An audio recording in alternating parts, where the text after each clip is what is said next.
안녕하세요. 여배우의 책방의 달세뇨입니다. 오늘 달세뇨가 읽어드릴 책은 벨기에의 소설가 카미유 르모니에의 그들만의 크리스마스입니다.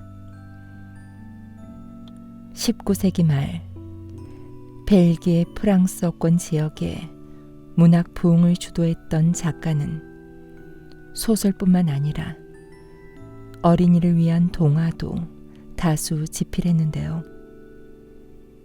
오늘 읽어드릴 그들만의 크리스마스는 크리스마스에서 소외된 사람들의 비극을 담고 있습니다. 그럼 달세뇨가 읽어드리는 그들만의 크리스마스 시작하겠습니다.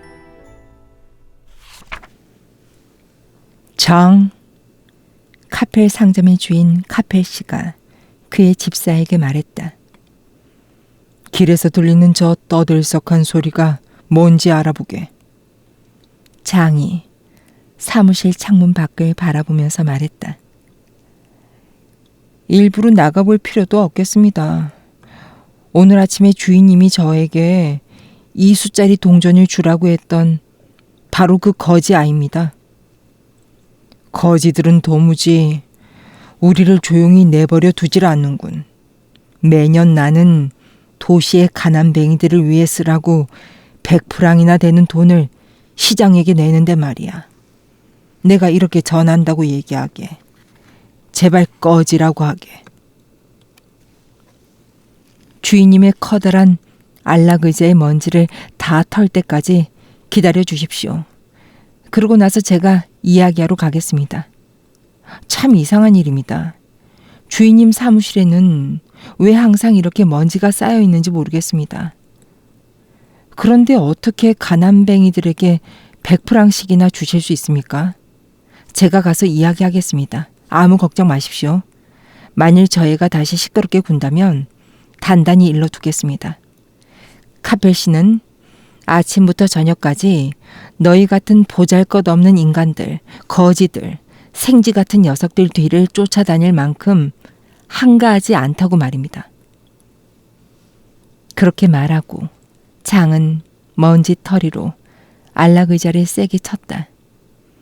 그 바람에 먼지털이의 깃털이 한 움큼이나 빠졌다. 네, 그렇습니다, 카펠 씨. 그런 생쥐 같은 놈들에게 1년에 100프랑이나 주시다니. 주인님은 너무 경솔하신 것 같습니다. 제발 살살 좀 하게 장.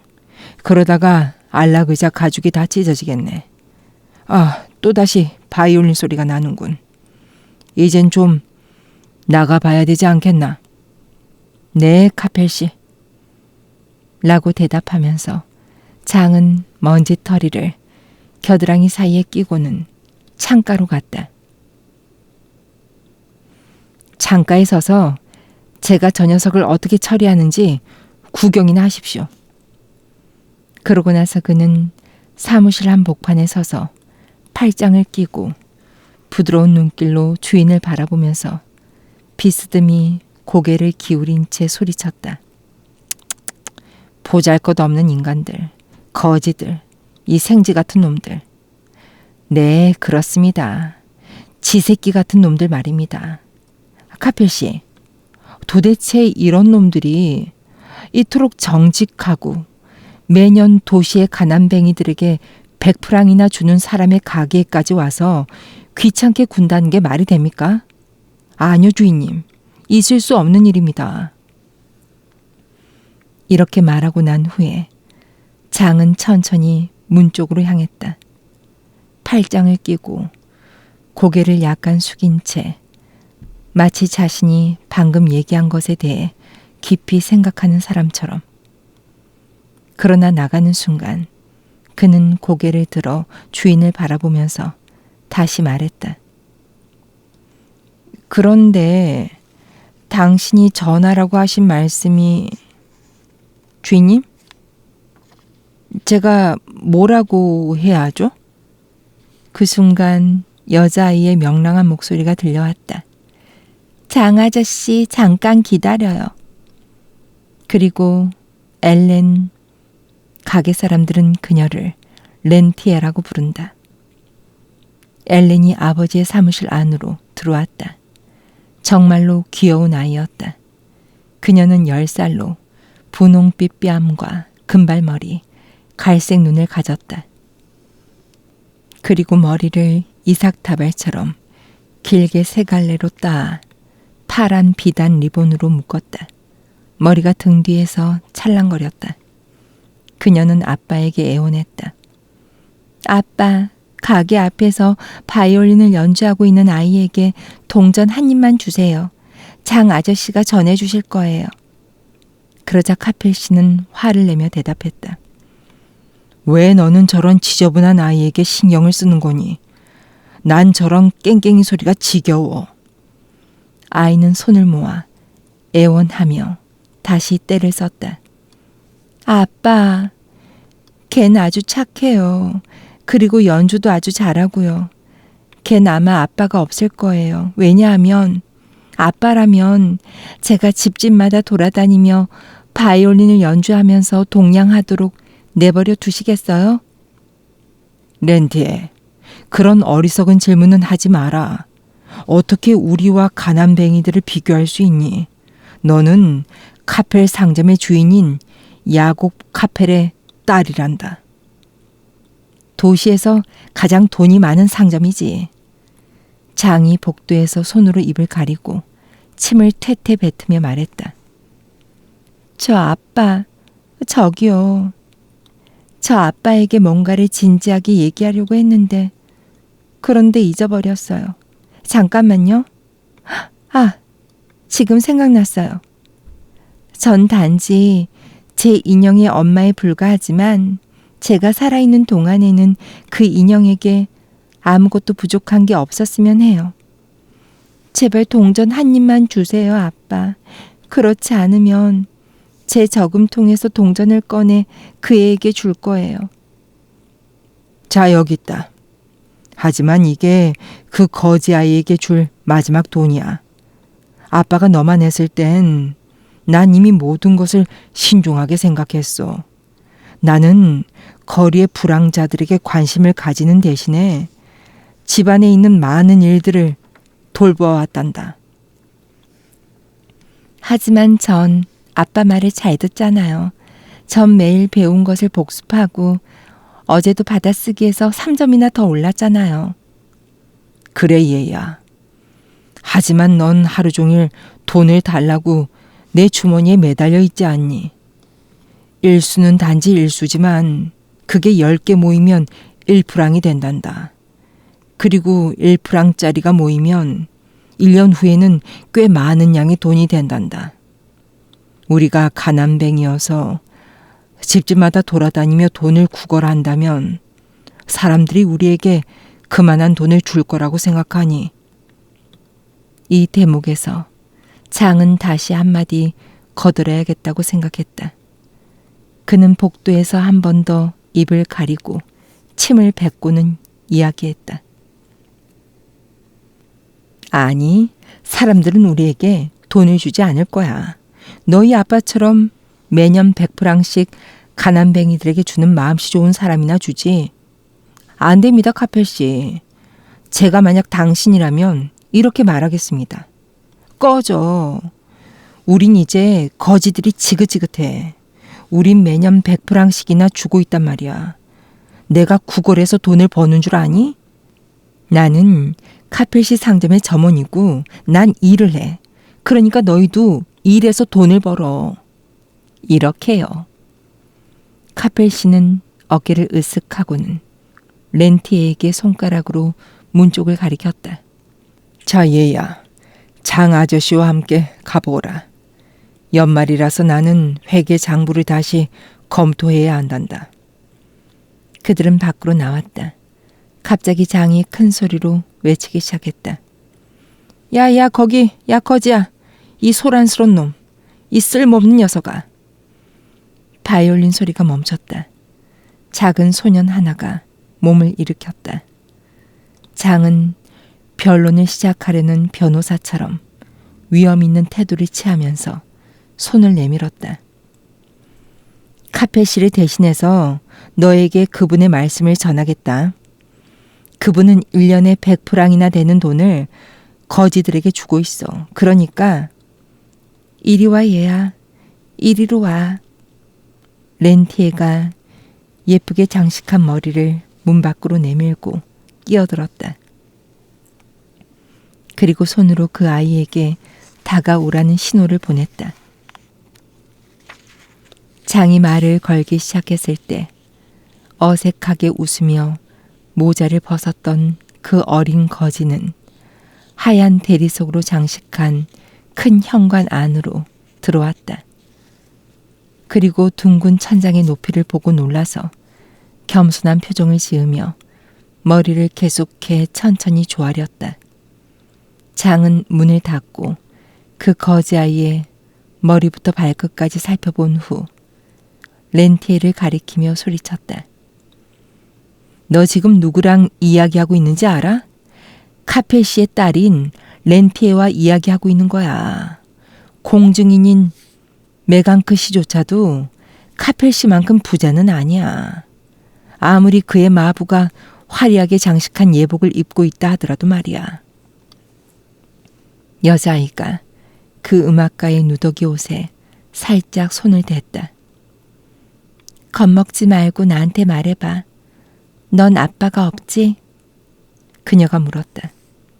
거지 아이는 고개를 숙여 신고 있는 낡은 신발 끝부분에 눈을 고정시킨 채로 이해 못했다는 것을 보여주기 위해 천천히 어깨를 으쓱했다.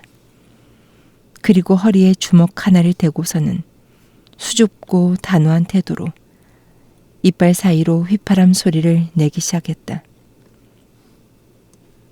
그래, 기먹은 벙어리로구나. 장이 외쳤다. 처음부터 알아봤어. 자, 말해봐. 너 귀먹은 벙어리지? 어떻게 그가 귀먹은 벙어리라고 생각할 수 있어요, 장아저씨? 어제 바이올린을 켜면서 노래를 불렀잖아요. 그러자 거지 아이는 턱에 악기를 받치고 노래할 준비가 된 것처럼 입을 벌렸다. 그러나 렌티에는 활에 손을 대면서 그에게 말했다. 난 바이올린을 좋아해. 하지만 우리 아빤 좋아하지 않으셔. 내가 너에게 아버지가 있는지를 물었잖니? 내 말을 이해 못했니? 그는 크고 아름다운 검은 두 눈으로 렌티에를 바라봤다. 그러곤 다시 어깨를 으쓱했다. 그러나 이번에는 슬픈 미소가 그의 작은 입 한 구석을 주름지게 했다. 갑자기 렌티에는 아 하고 손뼉을 치며 명랑하게 말했다. 그는 여기 사람이 아니라고 말하고 싶은 거예요, 장아저씨. 저 애는 어디에서 왔을까요? 장은 뒷짐을 지고 소년을 천천히 살폈다. 거지아이의 옷을 좀 더 잘 살피기 위해 그 긴 코를 비스듬히 올렸다 내렸다 했다. 그러자 잘 먹어 살찐 그의 얼굴에 경멸하는 듯한 주름살이 생겼다. 자, 받아. 렌티에가 그 아이에게 말했다. 내가 우리 아빠한테 1수를 달라고 했고 거기에 내가 가지고 있던 3수를 더했어. 넌 그 4수로 과자를 살 수 있을 거야. 오늘 저녁이 크리스마스잖니. 난 아직 저금통에 20수가 있어. 그렇지만 나는 그것을 카트린 할머니에게 주기로 했어. 재밌게 보내렴. 다음엔 너에게 내 인형을 보여줄게. 너 그 인형 못 봤지? 그건 20프랑이나 해. 그리고 아주 예뻐. 그리고 렌티에는 소년의 손에 사수를 지어주었다. 소년은 너무나 감사하다는 표시를 했고 렌티에에게서 동전을 건네받은 그 손으로 자신의 가슴을 세차게 쳤다. 아프지나 않은지 궁금할 정도였다. 그는 시선을 떨구었다. 눈물이 창백한 볼 위로 흘러내렸다. 그는 돈을 자신의 입술로 가져가 경건하게 입을 맞췄다. 갑자기 그는 힘차게 외마디 소리를 지르더니 재빨리 바이올린을 턱 아래 괴어 연주할 채비를 하고 허공을 바라보며 어깨 위로 머리를 기댄 채로 입을 열었다. 렌티에, 렌티에. 그때 누군가의 목소리가 계단에서 들려왔다. 하녀 미나가 아주 숨가빠하며 복도에 나타났다. 여기서 뭐해요, 렌티 아가씨. 온 집안에 다 찾아다녔잖아요. 사람을 이렇게 뛰어다니게 해도 괜찮은 거예요? 하느님 맙소사, 내 코르셋이 터졌어. 단추를 새로 달아야겠네. 그러나 소녀는 여전히 아이를 바라보며 감탄했다. 봐요, 미나. 얼마나 착한 아이인데요. 바로 이 애가 일요일에 넬과 제가 푸푸시의 상점에 닭이랑 거위를 사러 갔을 때 우리를 따라온 애예요. 당신은 그날 부모님 댁에 갔었잖아요. 이 애는 우리를 따라오면서 바이올린을 연주했어요. 넬은 주먹으로 위협하면서 이 아이를 쫓아내려 했지만 이 아이는 넬을 겁내지 않고 단지 바이올린 켜는 것만을 멈췄어요. 참 귀엽다고 생각하지 않아요, 미나? 어떻게 아가씨는 저렇게 더럽고 시커멓고 씻지도 않고 머리가 길어서 지저분한 끔찍한 아이를 귀엽다고 생각할 수 있어요? 저는 저 애보다 지저분하고 못된 아이를 본 적이 없어요. 그리고 아가씨는 제가 아가씨를 기다리면서 감기에 걸리도록 해야겠어요? 미나, 어젯밤에는 그 아이를 착하다고 해놓고선 오늘은 왜 그렇게 나쁘게 말해요? 어제 제가 50상팀짜리 새 동전을 그에게 주라고 당신에게 얘기했을 때 당신은 돌아와서 그렇게 순하고 예쁜 아이는 본 적이 없다고 말했잖아요. 네, 렌티 아가씨. 제가 오늘 그렇게 얘기한 건 아가씨를 놀리려고 그런 거예요. 저 아이는 착해요. 됐죠? 정말 착하고 예쁜 아이예요, 미나. 네, 그래요, 렌티 아가씨. 아가씨 말대로 착하고 예뻐요. 이제 만족하세요? 전 아가씨가 레오폴드 왕의 얼굴이 새겨진 50상팀짜리 예쁜 새 동전을 저에게 준 걸 잘 알고 있어요.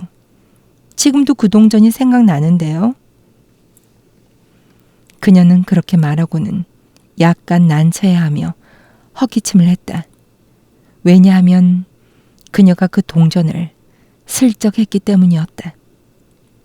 사실 미나는 전날 저녁 아이에게 동전을 건네주기 위해 내려갔었다. 그러나 문을 여는 순간 성당지기의 아들 클로케가 눈밭에서 무릎을 꿇고 지하실 창문을 통해 무언가를 바라보려고 애쓰는 것을 봤다. 질투심 많은 클로케가 그녀에게 이야기했다. 왜 문 밖에 나왔지, 미나? 내가 창문 두드리는 소리를 들은 거야? 난 정말 살짝 두드렸는데. 이 시간에 당신은 누군가와 약속이 있어서 나온 게 틀림없어. 뚱보 루페? 크롤레? 아니면 메가네시의 마부 메테니니? 누군지 얘기해봐, 미나. 안 그럼 가만 안 있을 거야. 도대체 뭐라고 말하는 거예요? 그 뚱뚱하고 작은 하녀가 외쳤다. 당신은 내가 뭐 하는지 알려고 창문 앞에 계속 있었단 말이에요? 클로케, 끝났어요. 난 더 이상 당신을 만나지 않겠어요. 결혼은 딴 데 가서 알아보세요. 당신이 그렇게 시시콜콜 묻는 것도 이젠 지긋지긋해요. 도대체 뭐라고 말하는 거예요? 좋아. 정 그렇다면 가지. 당신 주변을 어슬렁거리는 그 모든 놈들이 나도 지긋지긋해. 말 잘했어. 다시는 오지 않을 거야. 마음대로 해요. 이제 다 소용없어. 우리 각자 다른 사람들을 찾아보기로 해. 난 당신보다 더 괜찮은 사람들을 알고 있어. 단지 선택해야 한다는 것이 번잡할 뿐이지만. 그리고 당신 친구 지스틴 말이야. 네, 지스틴이랑 잘해보세요. 목 짧고 순진한 척하는 그녀를 당신에게 양보하죠. 당신 친구 디르크는, 아, 그래, 디르크. 얼굴만 반반했지 행동은 천한 놈. 한 달 월급을 하룻밤에 술로 마셔버리는 것만 빼면 자랑할 만하지. 일요일이 되기 전에 내 손수건과 장갑을 돌려줘요. 난 당신이 내 걸 가지고 있는 걸 원하지 않아요. 나도 마찬가지야. 내가 선물한 바느질 세트와 머리기름 돌려줘. 머리기름 단지요? 당신의 그 조그만 단지 속의 머리기름은 이미 없어진 지 오래예요. 자, 이제 더 이상 붙잡지 말아요. 아직도 내가 당신과 얘기를 하고 있다니 참 한심하기도 하지. 미나, 그 단지 잘 간직해. 나에 대한 추억이 될 테니까. 그리고 더 필요하면 난 더 이상 당신을 보고 싶지 않아요. 뭐? 잘 가요. 이것 봐, 미나. 대체 당신이 기다리던 사람이 나였어? 아님 다른 사람이었어? 당신과는 아무 말도 하고 싶지 않아요. 우리 사이는 정말 끝난 거야? 안녕. 미나, 나한테 이렇게 못되게 굴어도 되는 거야? 지스틴이랑 잘해봐요. 그건 내가 농담한 거야. 나 지스틴에게 아무 감정도 없어. 선택하는 것만 남았다면서요. 난 당신에게 뭔가를 주려고 왔어. 뭘요? 하지만 다 소용없는 일이지. 모든 게 다 끝났으니. 계속 얘기해봐요. 아니야. 이젠 아무 소용없어. 나 좀 봐요. 뭐 하려고? 그냥 보려고요. 그건 다른 사람을 위한 거야. 좋아요. 잘 가요. 미나, 왜 문 밖에 나왔는지 얘기해주면 내가 얘기할게. 클로케, 당신은 사랑받을 가치가 없어요. 나에게 주려고 한 게 뭐예요? 미나, 당신에게 검은 진주 브로치를 가져왔소. 좀 보여줘 봐요, 클로케. 당신이 나를 생각해 주다니 참 친절하군요. 당신이 누군가를 위해서 주는 선물을 보면 그의 마음이 어떤 것인지를 알 수 있어요. 미나, 이제 우리 헤어지지 말자. 왜 문 밖에 나왔는지 어서 말해봐. 클로케, 조금 전 문 앞에서 바이올린 켜던 지저분한 아이 때문이에요. 그 애가 어디 갔지? 어디로 갔는지 봤어요? 저기 길모퉁이를 돌아가네. 랜디 아가씨가 그 아이에게 주라고 나한테 돈을 줬단 말이에요. 왜 그렇게 해요? 내가 당신이라면 미나. 당신이 나라면 뭐요? 난 내가 어떻게 할지 잘 알고 있어. 거지들은 우리가 생각하는 것보다 훨씬 부자야. 이 얘기 아무한테도 하지 말아요, 클로케. 우리 그 돈을 결혼할 때 쓰기 위해 저축하는 게 어때요? 미나, 당신 같은 여자와 함께 있으면 아무 걱정 없을 거야. 이런 이유 때문에 거지 아이는 렌티에가 건네주라고 한 돈을 받지 못했다. 영악한 미나는 내색하지 않았고 마치 그녀가 거지 아이에게 돈을 준 것처럼 행동했다. 하여튼 랜디 아가씨, 거리의 거지 아이들에게 신경을 쓰지 않는 게 좋겠어요. 그들은 다 사기꾼이고 악마의 자식들이에요. 제가 브리셀에서 땜장인 쇼렐씨 집에서 일할 때 그런 애들을 적지 않게 봤어요. 주위에서 말하기를 그들은 적어도 마카로니나 이탈리아처럼 멀리서 온 애들이래요. 정확히는 잘 모르지만 아무튼 그런 비슷한 얘기였어요. 미나, 브리셀보다도 먼 곳에서? 가엾나이. 난 그를 위해 꼭 크리스마스 과자 한 조각을 남겨둘 거예요.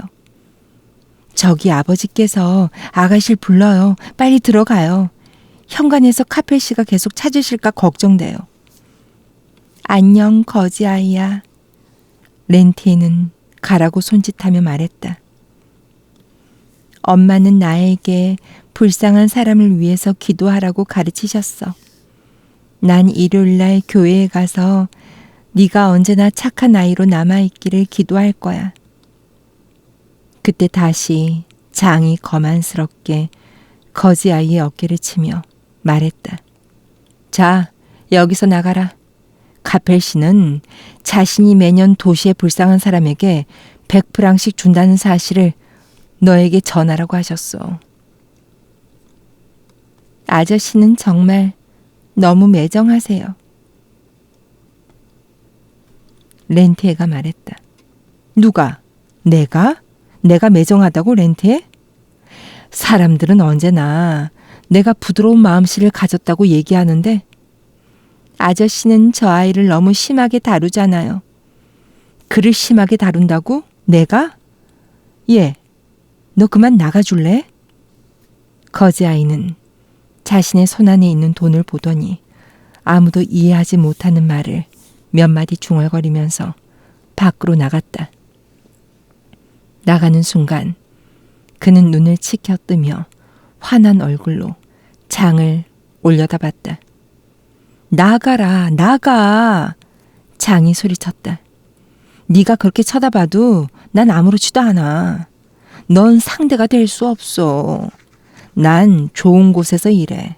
부족한 게 없고 많은 돈을 버는 곳에서 말이야. 이 얼가나, 이 사기꾼 녀석아. 그리고 문이 닫혔다. 어린 바이올린 연주자는 다시 모자를 쓰고 낡은 파란 외투를 허리에 조여매고 눈 덮인 보도를 엄발로 툭툭 차며 다시 길을 가기 시작했다. 저녁이 되었고 길 양쪽 창문의 유리들에 하나둘씩 불이 켜지기 시작했다. 테이블 위에서 램프들이 빛났다. 때때로 창문으로 방 안의 따뜻한 불빛이 비치고 있었다. 그리고 남자 혹은 여자인 듯한 사람이 몸을 굽혀 덧문을 닫았다. 성에가 끼어 반짝이는 가게 진열장들은 마치 레이스처럼 가볍고 화려한 무늬를 자랑하는 아라베스크 장식을 뽐냈다. 솔, 천, 양초꾸러미, 그리고 짚을 엮은 것처럼 따은 예쁜 줄들의 그림자가 상점의 진열대 위로 춤추고 점원들이 계산대 뒤로 바삐 왔다 갔다 하는 것이 보였다. 그날 저녁 많은 돈이 서랍 안으로 쏟아져 들어왔기 때문에 그들은 웃고 있었다. 그리고 손님들은 자기 차례를 기다리면서 몸을 녹이기 위해 발을 구르고 있었다. 포도주 상점의 진열장은 정말 경이로운 것이었다. 영리한 상인은 전등 불빛에 따라 황옥, 루비, 자수정, 사파이어처럼 빛나는 분홍, 갈색, 노랑, 보라색의 아름다운 음료를 담고 있는 많은 병들을 선반 위에 나란히 세워놨다. 그리고 보도 위에 쌓인 눈은 그러한 병 속에 담긴 수많은 음료의 빛깔로 인해 다양한 빛으로 물들어 있었다. 가까이 있는 돼지고기 상점에서는 주인이 금빛 종이로 꽃장식을 한 염주처럼 길게 이어진 큰 소시지를 진열장에 걸어놨고 반들거리는 먹음직스러운 소시지를 접시 위에 동그랗게 말아 올려놨다. 그 옆에서는 건장하게 생긴 사람이 구운 고기를 파이 껍질로 싸서 구운 파테를 한 조각씩 썰고 있었다. 아이는 문을 열고 들어갔다. 딸랑 하는 소리가 났다. 그는 손가락으로 파테를 가리켰다. 뭘 원하니 얘야? 가게 주인이 그에게 말했다. 나도 정말 너에게 파테 한 조각을 주고 싶구나. 하지만 돈을 내야지. 그러면서 그는 자신의 말을 강조하기 위해 연신 자신의 엄지와 검지를 비벼대며 돈을 내라는 신용을 했다. 아이는 동전 한 잎을 주머니에서 꺼내 계산대 위에 올려놨다. 그러고는 혹시 그 남자가 음식을 주기 전에 동전을 챙길까봐 두려워서 손으로 동전을 덮었다. 주인이 번들거리는 큰 칼을 파테에 대고 한 조각 떼어냈다. 어린 거지는 그제야 동전을 덮고 있던 손을 치우고는 주문한 것을 들고 나갔다. 그는 너무 배가 고파서 파테 조각을 한 입 개걸스럽게 물었고 얼마 지나지 않아 아무것도 남지 않았다.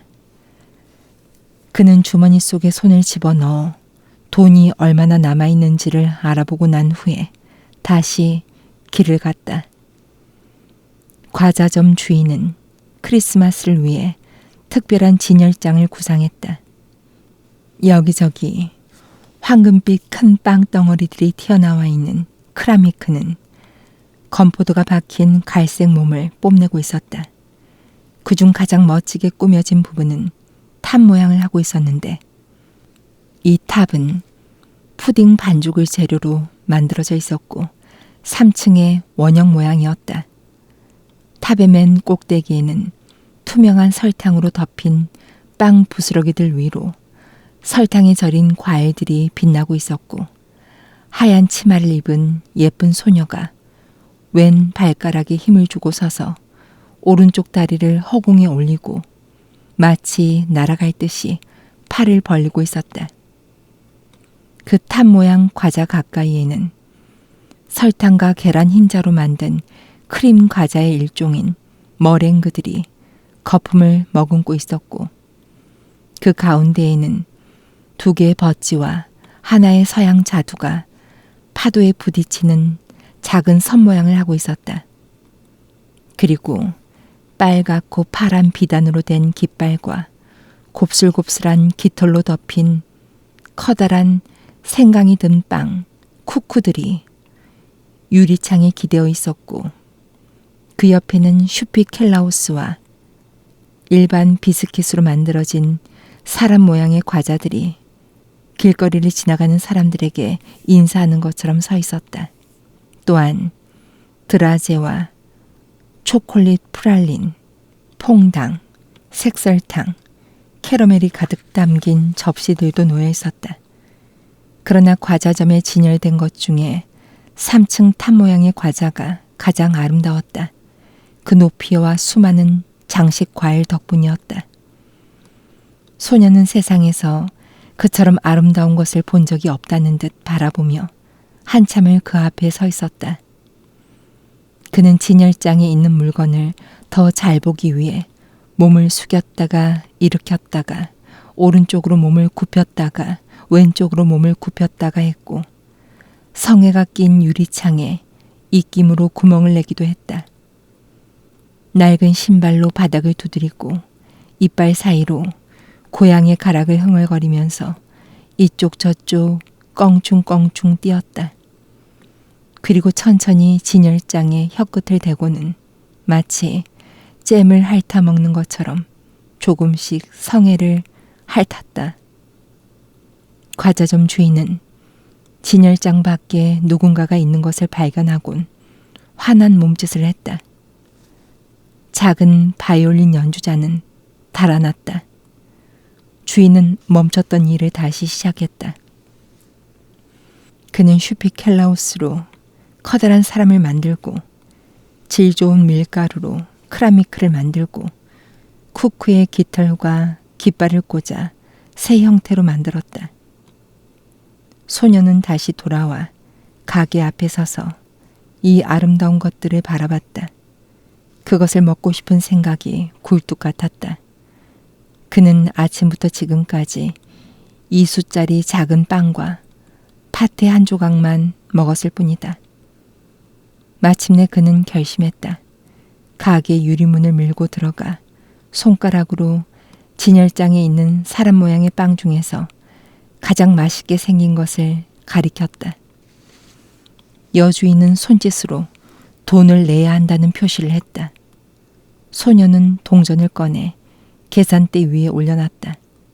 심술궂은 여주인은 어깨를 으쓱해 보이며 그에게 날카로운 소리로 말했다. 꼬마야, 넌 정말 이 작은 동전 하나로 이 큰 빵을 살 수 있다고 생각했니?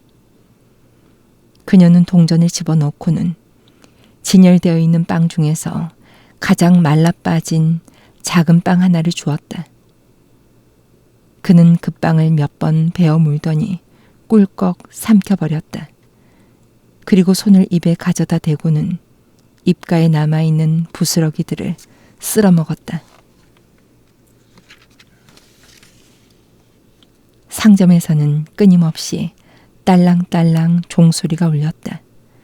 오늘 저녁에는 부유한 사람이건 가난한 사람이건 모두 크리스마스 선물을 사기 위해 상점에 가기 때문이다. 살림하는 주부들은 차가운 바람 때문에 고개를 숙이고 앞치마로 손을 감싼 채 가게 앞을 종종 걸음치며 지나갔다. 어떤 사람은 향긋한 계란 반죽 냄새를 풍기는 크라미크 빵을 팔에 끼고 또 어떤 사람은 좁은 주둥이가 뾰족 나와 있는 여러 가지 병들이 들어있는 바구니를 들고 있었다. 남자아이와 여자아이들도 봉지를 잔뜩 든 채 지나갔다. 어떤 아이들은 걸음을 멈추고 봉지를 열어 사탕이나 설탕 조각 혹은 마카롱을 맛보곤 했다. 외투로 감싸고 눈가에는 두건을 동여맨 할머니들이 중얼거리며 교회에서 나왔다. 그들은 추워서 이를 덜덜 떨었다. 어린 음악가는 어두운 교회 건물에 클로버 모양의 높은 창문에 불이 반짝이는 것을 봤다. 열려있는 문 사이로 새어나온 빛이 교회 현관에 흘러넘쳐 그의 발까지 이어졌고 훈훈한 향기와 함께 그의 발을 적셔주었다. 그는 촛불이 반사되어 노랗게 물든 둥근 천장 아래로 스며들어가 철제 난로가 있는 곳으로 몸을 향했다.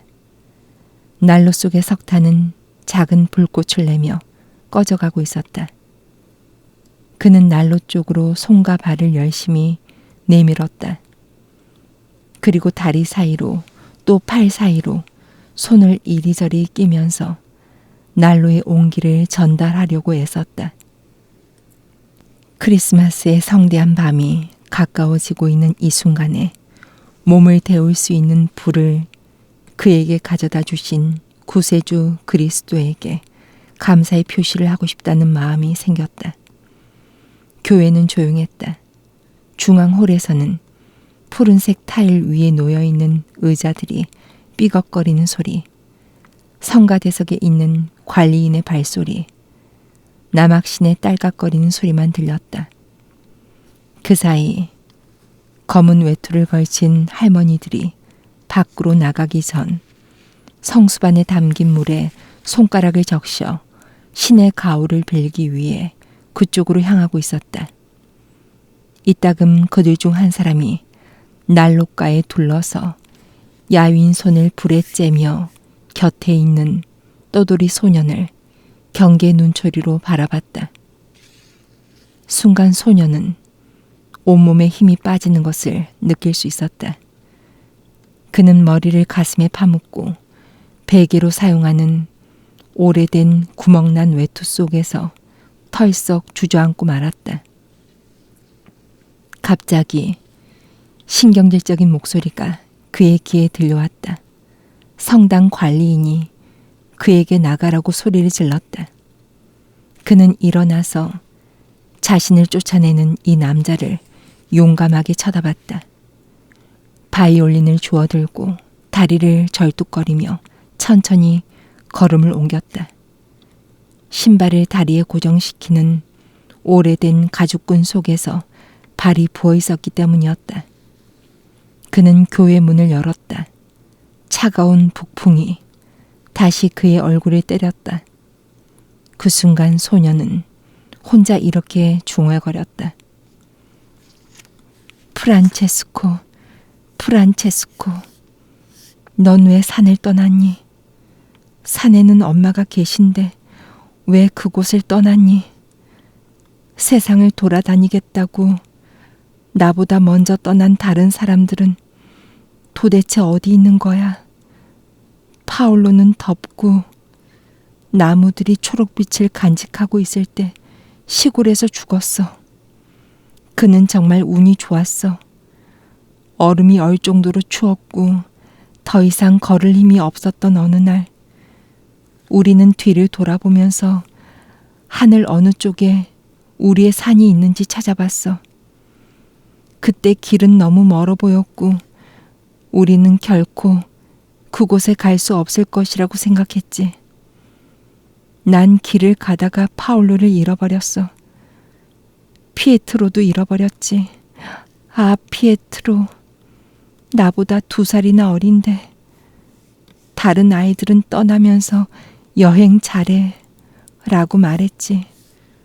부포는 키가 가장 컸지만 늘 기침을 했어. 그에게 혹은 다른 아이들에게 무슨 일이 생겼을까?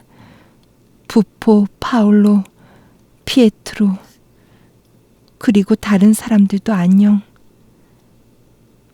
곧 크리스마스 밤이야. 하늘에서는 축제가 벌어지고 산에 있는 사람들은 나폴리로 내려갔겠지. 매년 크리스마스에 우리는 백파이프와 바이올린을 가지고 나폴리로 갔었지. 가는 길에 만나는 사람들은 우리에게 갈레트나 치즈, 과일들 혹은 동전 한 잎을 건네주곤 했지. 나폴리, 나폴리. 가는 길에는 당나귀와 구유, 동방박사와 우리의 구세주 그리스도가 있었지. 사람들은 그 앞에서 백파이프를 요란하게 연주하고 들판의 남자들은 노래를 불렀어. 이곳에서는 구유를 찾아볼 수가 없어. 그리고 여기 사람들은 구리 동전밖에 던져주지 않아. 엄마가 나에게 말했었지. 프란체스코, 넌 내가 낳은 아이 중에 막내야. 네가 떠나는 것을 보니 마음이 아프구나. 그러나 네가 가는 곳에 있는 사람들은 부자야. 때문에 난 널 붙잡고 싶지 않아. 신의 가호가 너와 함께 하기를. 네가 돌아와야만 난 죽을 수 있을 거야. 자, 떠나라. 사랑하는 아이야. 그리고 엄마는 나에게 이 바이올린을 줬지. 그녀는 다른 엄마들과 함께 멀리서 보면 파랗게 보이는 산까지 마중 나왔어. 그분들은 오랫동안 손을 흔들면서 그 자리에 서 있었어.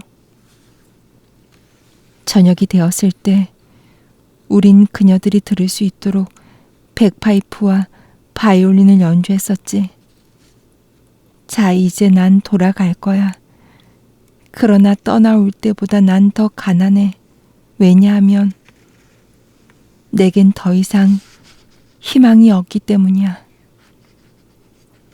그 순간 그는 얼마 떨어지지 않은 곳에서 세 아이가 어떤 집 앞에서 노래를 부르고 있는 소리를 들었다. 그들 가운데 한 명은 막대기 끝에 촛불 하나가 활활 타오르는 초롱 하나를 들고 있었다. 남학신을 신고 머리에는 얇은 목도리를 두른 시골 아이들이었다. 그들은 동전 몇 푼을 얻기 위해 성탄을 축하하는 노래를 구슬프게 부르고 있었다. 제일 큰 아이는 키를 돋우느라 발끝만 디디고 서서 집안에 있는 사람들이 더 잘 듣도록 하기 위해 열쇠 구멍에 대고 노래했다. 두 번째 아이는 손을 주머니에 넣고 빙글빙글 돌면서 노래를 했다. 그 아이는 입을 크게 벌리고 온 힘을 다해 노래하고 있었다. 세 번째 아이도 큰 소리로 노래하고 있었다. 그러나 그 아이는 콧물이 흘러내려 훌쩍이느라 자주 노래가 중단되곤 했다. 콧물을 들이마시고 난 후에는 너무 세차게 소리를 질러대는 바람에 목소리가 갈라지지 않나 싶을 정도였다. 열쇠 구멍에 코를 대고 있는 아이가 남학신 끝으로 문을 톡톡 차는 동안 다른 아이들은 서로 돌아가며 더 크게 불러 라고 외쳤다. 세 명의 아이 모두 악마처럼 고래고래 노래를 부르고 있었다. 그들은 한꺼번에 노래를 불렀다. 그러나 한 명이 노래를 시작하면 다른 아이는 이미 노래가 끝나가고 있었다. 마지막에 노래하는 아이는 첫 번째 노래하는 아이를 따라잡지 못하고 늘 뒷꽁무니를 쫓아다니기만 했다. 흔들리는 작은 촛불이 그들의 빨갛게 된 코를 비추고 그들의 그림자가 뒤편 길끝까지 춤추게 했다. 세 아이들은 노래의 마지막 음에 맞춰 뛰었다 내렸다 하면서 춤을 추었다. 웃음소리는 들리지 않았다. 그들은 다음과 같은 노래를 부르고 있었다. 크리스마스, 아이들이 왔네. 아이들과 그보다 더 작은 아이들이 주 예수의 당나귀에게 인사를 하네. 우리 주 예수 그리스도, 마른 풀과 익은 무가 있네. 당근과 축복받은 빵, 드세요 사람들, 동물들도. 퀘크 박행과 구운 빵, 크리스마스, 크리스마스, 아멘. 크리스마스 왕들이 말하네. 우리말 세 마리를 위해서 마른 풀을, 우리에게는 퀘크 박행을, 우리는 입으로 베어 먹네. 조그만 조각이 남아있다면 돼지들을 위해 남겨두세요. 사람들, 동물들도 케크 박행과 구운 빵, 크리스마스, 크리스마스, 아멘. 작은 별 하나를 등불 삼아 우리 주 예수가 잠들고 있는 곳을 비춰요. 하얀 실로 꿰맨 베네옷 속에 구유옷 속에 있는 집 위에 작고 예쁜 양은 잠을 자네. 남학신이 딸그락거리네. 양이 깨어나면 사람들은 그것으로 요리를 하겠지. 드세요. 사람들 동물들도 퀘크 박행과 구운 빵. 크리스마스 크리스마스 아멘.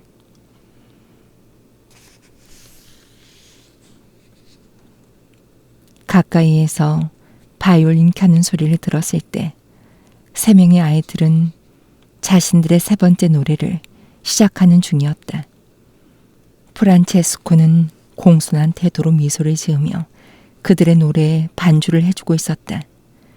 그는 그들과 화음을 맞추기 위해 발로 박자를 맞추었다. 그러자 아이들은 노래를 멈추었다. 그리고 가장 큰 아이가 프란체스코에게 주먹을 들이대고 위협하면서 우리는 우리 돈을 누구와도 나누지 않을 거야 라고 말했다. 이렇게 해서 쫓겨난 프란체스코는 이 거리 저 거리를 돌아다니며 집이나 상점 앞에서 연주를 했다. 그러나 바이올린의 활은 말총이 얼어붙어 가까스로 현 위를 스칠 뿐이었다. 어디서 밤을 보낼까? 어느 집 앞마당 깊숙한 곳에 있는 헛간 아래 짚을 씻는 수레가 놓여 있었다. 그는 헛간 안으로 살짝 들어가 짚을 들추고 그 속에 몸을 밀어 넣었다. 그 순간 개 한 마리가 계집에서 나와 요란하게 지저댔다. 그는 그곳을 나와 자비와 은총과 부드러움이 가득한 얼굴에 렌티에가 있는 집으로 향했다. 그녀의 집은 떡갈나무로 만든 커다란 문이 있는 하얀 집이었다. 문에는 사자 모양의 청동 손잡이가 달려 있었고 손잡이 약간 위 왼쪽에 있는 널빤지에는 큰 글자로 카펠 상사라고 새겨진 멋진 동판이 반짝이고 있었다. 그는 창문을 바라봤다. 대부분 불이 꺼져 있었지만 2층에 있는 3개의 창문은 불이 켜져 있었다. 이 집에서 아직도 잠을 자지 않고 있는 사람은 누구일까? 피아노 소리가 천국의 음악처럼 덧문 틈새로 흘러나왔다. 곧이어 아름다운 작은 목소리가 밤의 침묵 속에 들려왔다.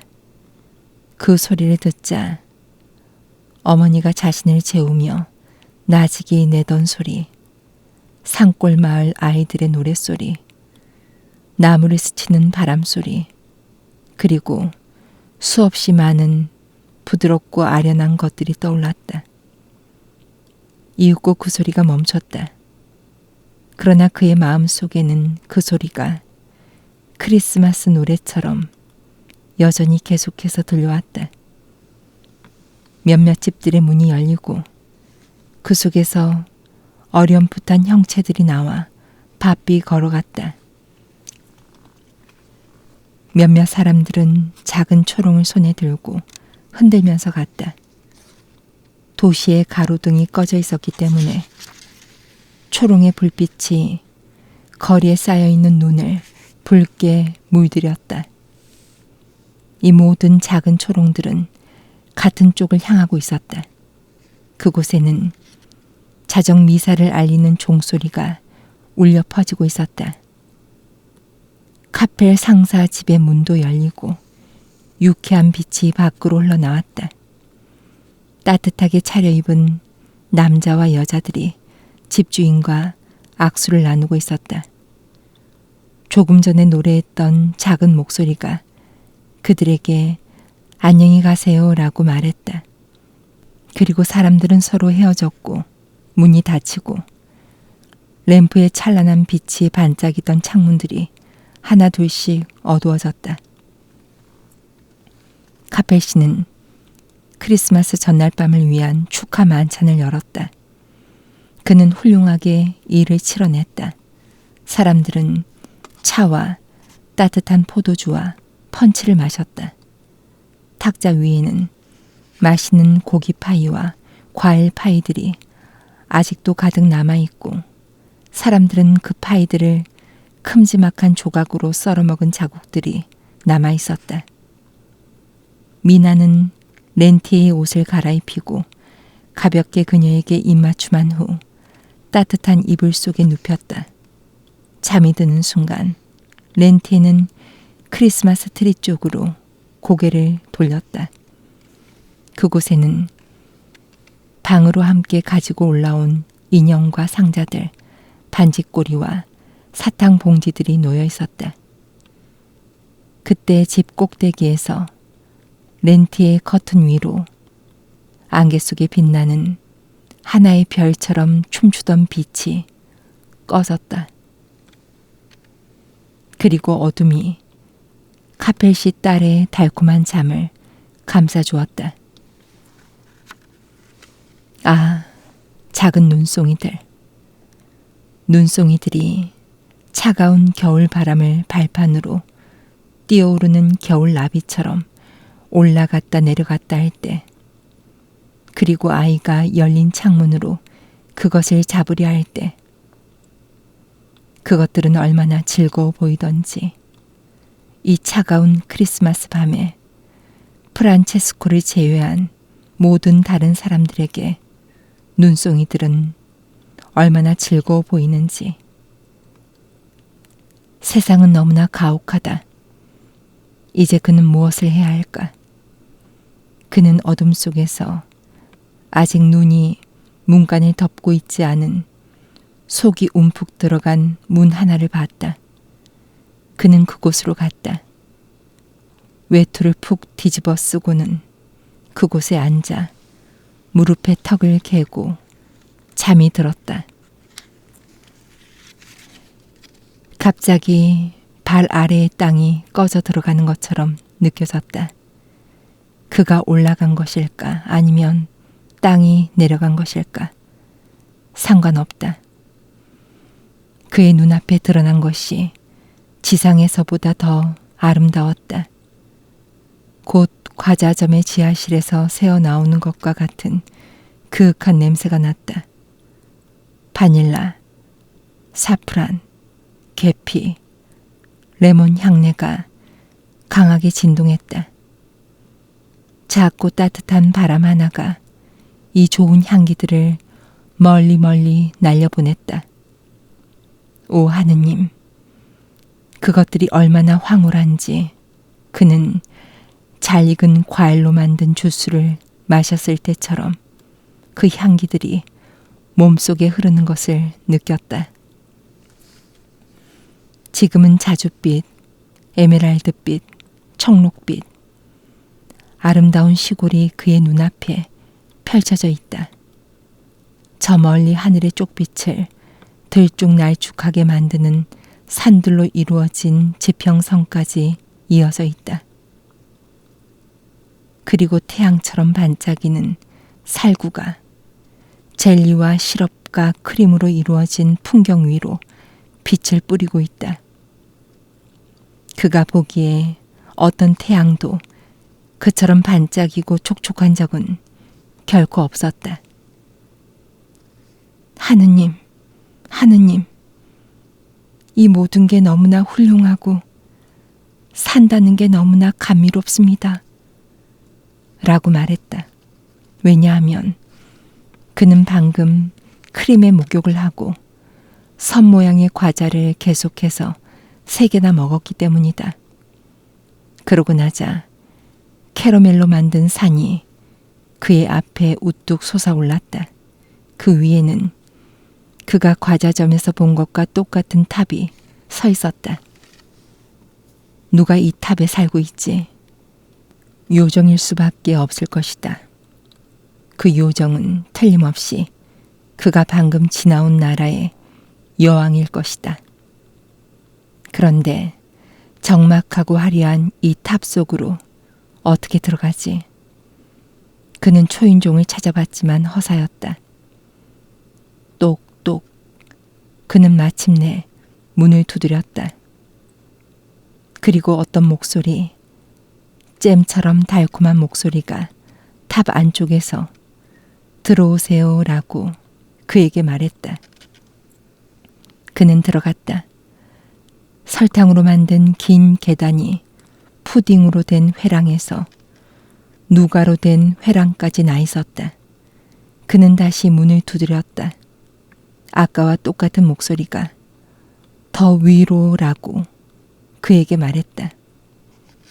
그는 계속 문을 두드리면서 각양각색의 신기한 곳들을 지나 아몬드 비스킷으로 만들어진 마지막 회랑에 도착했다.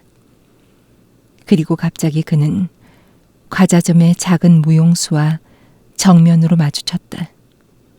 그녀는 그에게 친절하게 미소를 지으며 말했다.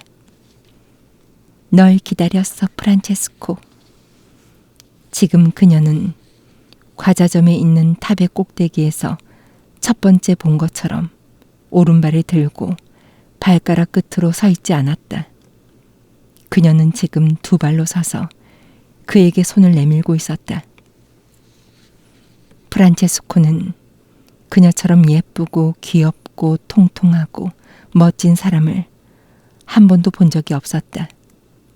그녀는 온갖 선명한 색깔의 설탕으로 만들어져 있었다. 그 점이 더욱 마음에 들었다. 아, 너무나 맛있는 설탕으로 되어 있었다. 프란체스코는 그처럼 예쁜 사람에게 어떻게 대답해야 할지 몰랐다. 너무나 먹음직스러워 프란체스코는 회백색 금발 머리 밑에 자리 잡은 그녀의 목을 핥기 시작했다. 그는 무슨 이유인지 모르지만 문득 이 예쁜 과자 인형이 그가 지상에 있을 때 자비를 베풀었던 소녀와 같은 사람이라는 생각이 들었다. 그러자 작은 무용수는 그가 무슨 생각을 하고 있는지 안다는 듯 그에게 대답했다. 그래, 바로 나야. 자, 여기 내 손이 있어. 우리 결혼해. 나의 왕국은 너의 것이 될 거야. 프란체스코가 그녀의 손을 잡았다. 그리고 그들은 결혼식을 올렸다. 아름다운 태양빛 살구는 그 순간 어두워졌다.